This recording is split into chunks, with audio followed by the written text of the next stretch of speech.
Hi, everyone. Welcome to the How We Hustle podcast. I'm Mike. And I'm Tanya. And we invite you to join us in our unfiltered conversation about the real life hustle of being an entrepreneur.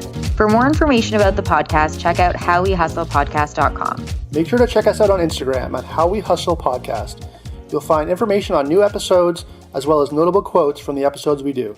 So come check us out at How We Hustle Podcast on Instagram. So you might be hearing out there that it's a good strategy to start out with a really low priced offer or program, or even to provide a monthly membership at a really low cost. It can be very tempting. It's certainly tempting for me.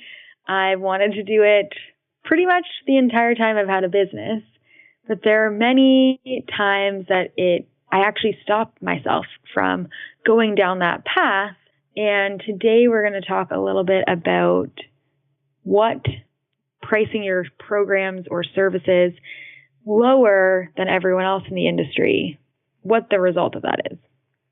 Yeah, let's get into it. I have some opinions on that as well, as I am just about to launch a course, which maybe we can talk about next week. But I've been struggling with the whole pricing question myself. Like, do I go, I don't want to say cheaper, but less money versus more money? And I don't really think that less money is the better option. I mean, there's different schools of thought, but I don't think you're helping anyone when you charge like cheap. You know what I mean? If you're selling something for like $39, $49, $100, I don't think you're helping yourself, and I don't think you're helping your clients, because it's just not an amount of money that's going to get any kind of transformational result, and it's not an amount of money that really allows you to make the money work on your end so that you can provide a better product and provide better service.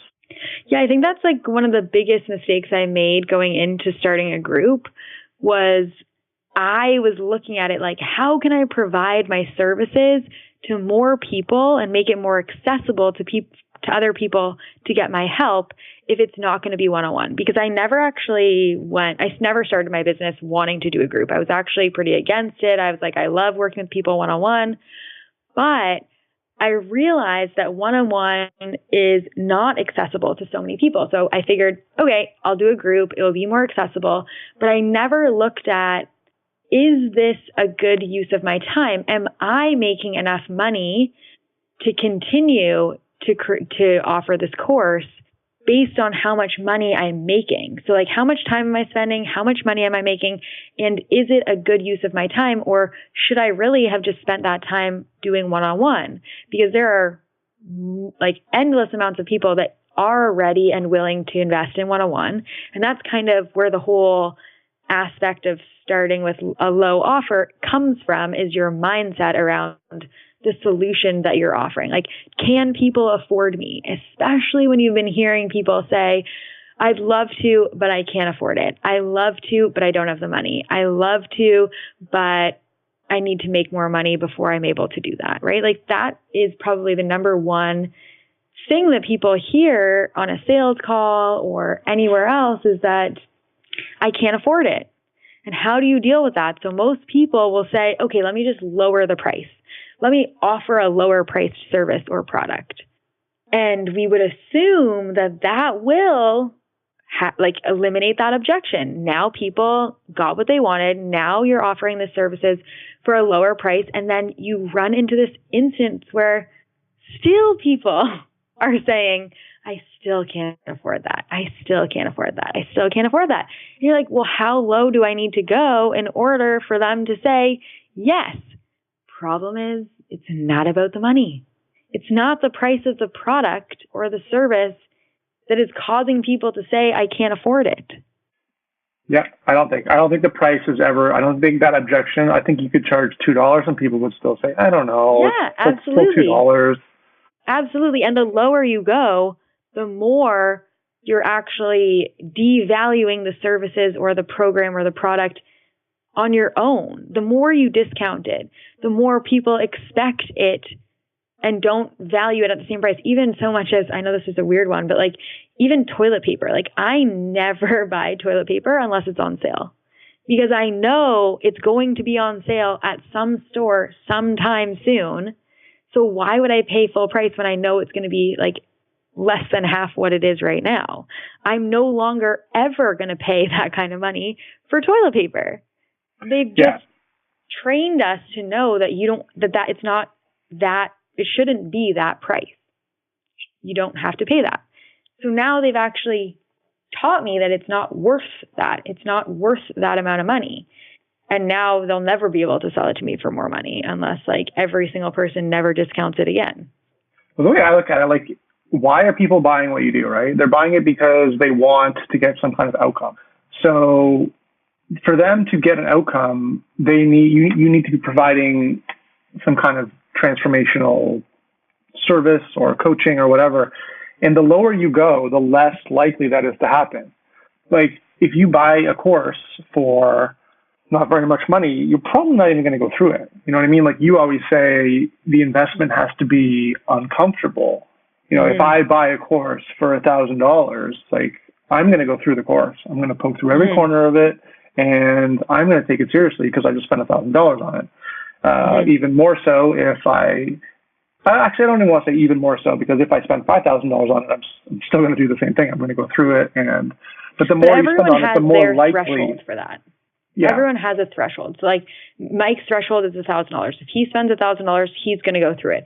Some people, $1,000 isn't high enough, and some people, $1,000 is even higher.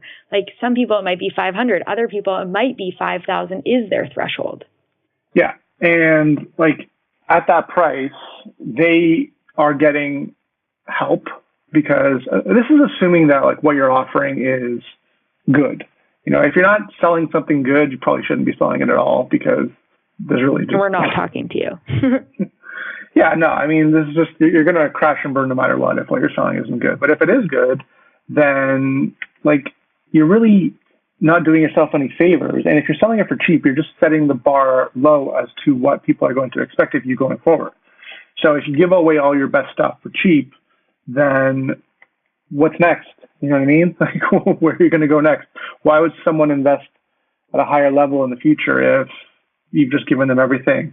And so I don't really see the point. I'm like debating over this, where I price my offering, which I'll talk about later, but I've been kind of, do I go lower to get more people in?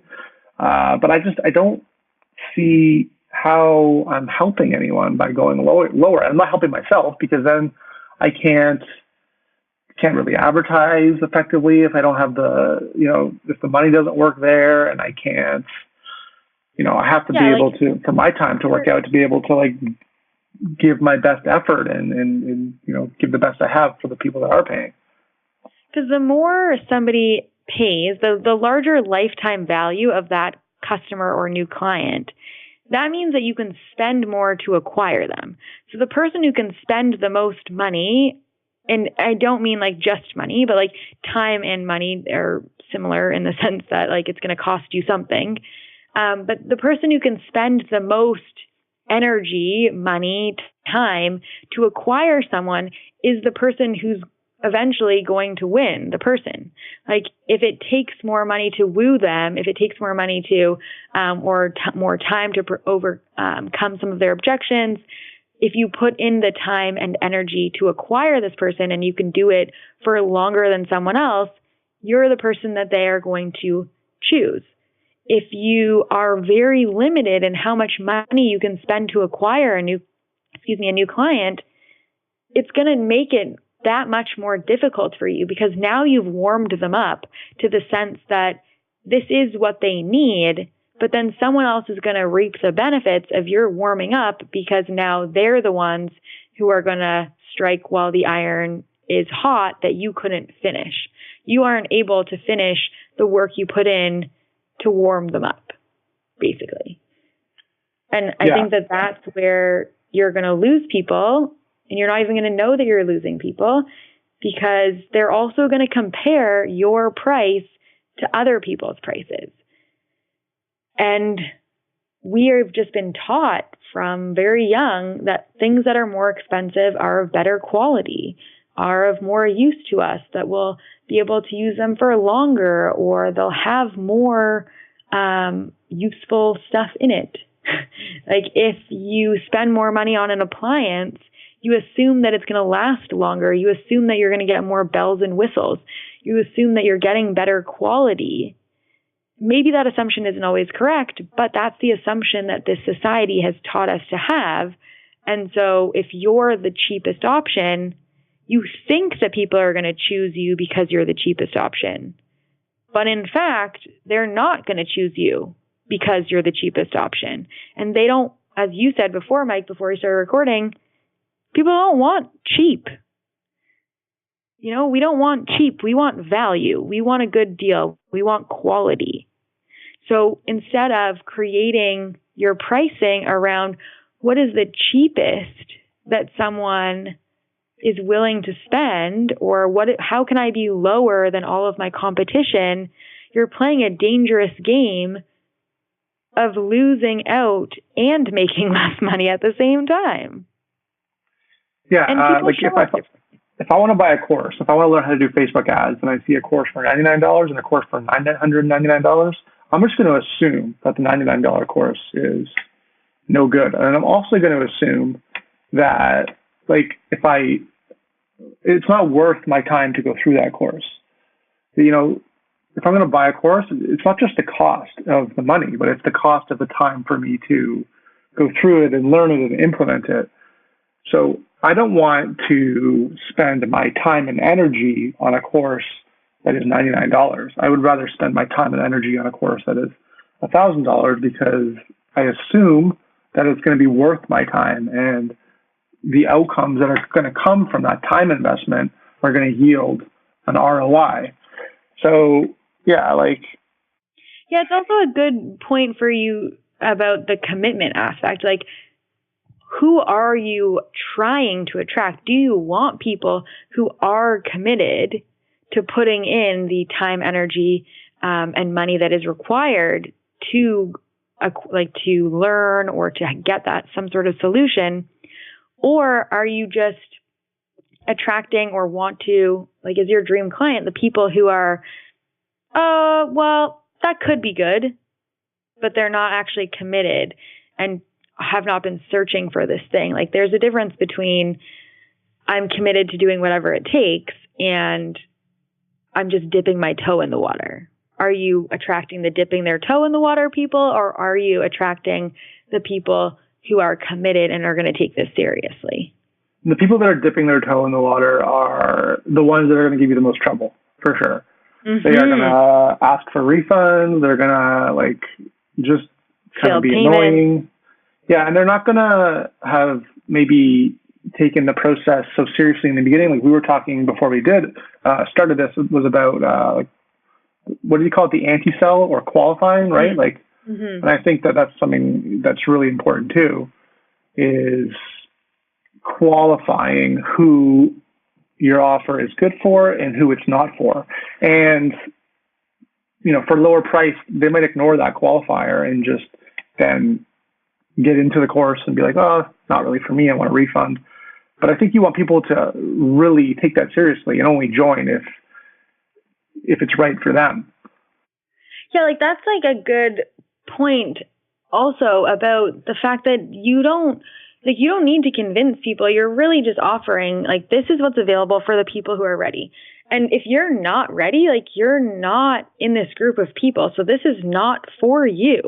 You should not buy this thing. You're not at the right stage. Even I have people sign up for calls with me, sales calls with me, who are not ready. And I had someone sign up for a one-on-one call with me the other day who I was she basically said that she wasn't ready. She wasn't willing to invest, but then she filled in my entire one-on-one application, which is something is disconnected there. You're not ready. You're telling me you're not ready. You're not willing to commit the time, energy, or money, but yet you're spending time signing up for free calls. What else could you be doing if you were committed? If you were one of these people who was going to take this seriously, if you were investing in it, if you weren't just looking for freebies.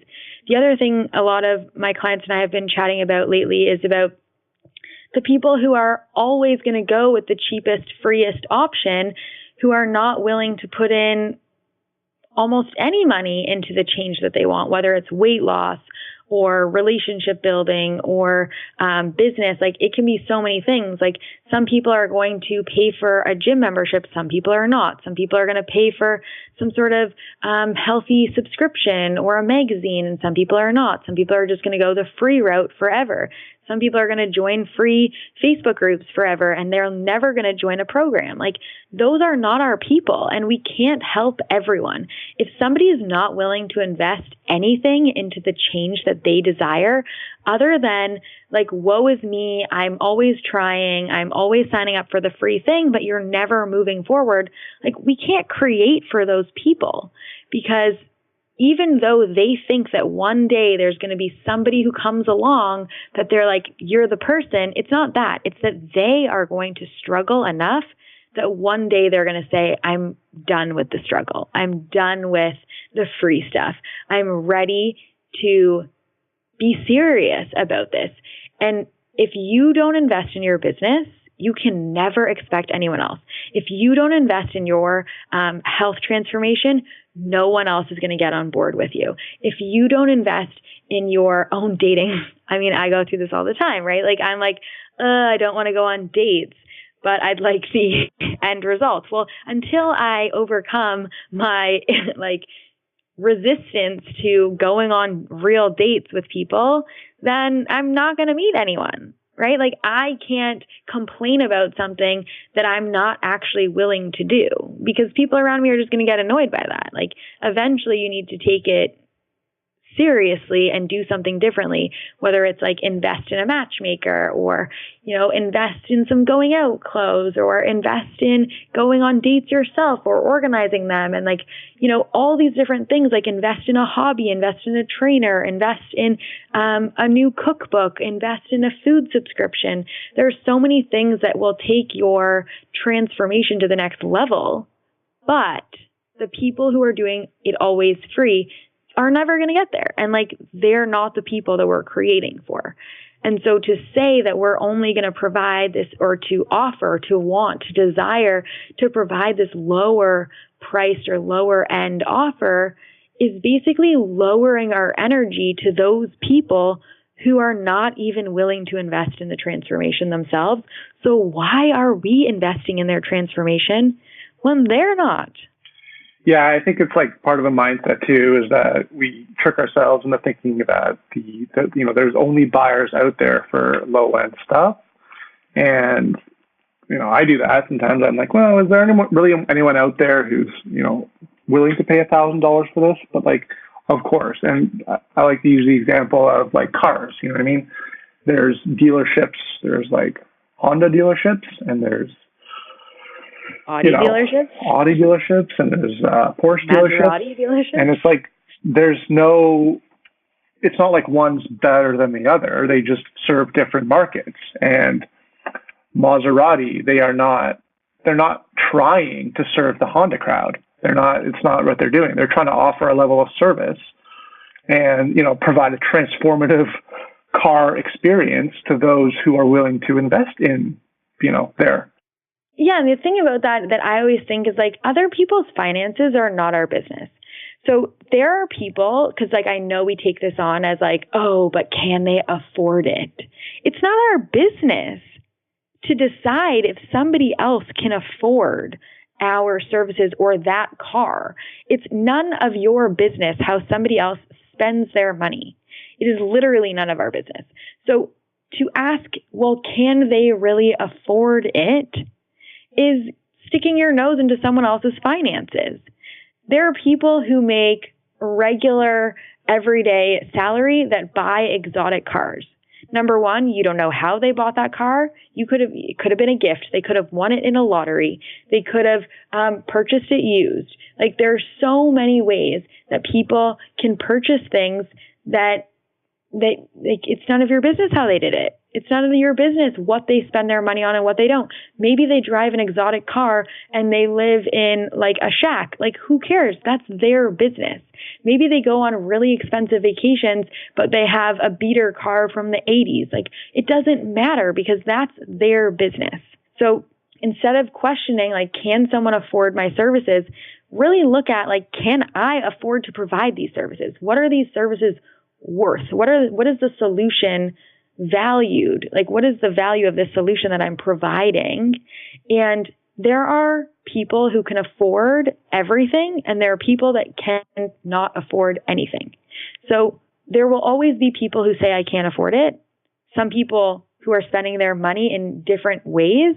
Like, maybe they're saying, I can't afford it to get this sort of help. Like, seeing a therapist is always a good version of this. Like, a lot of people can't afford to see a therapist, but there's people that can't afford it that make it happen. And there are people that really can afford it, but say they can't afford it because they want to spend their money in different ways. And that's none of our business. So provide the solution and price it so that you can provide the solution.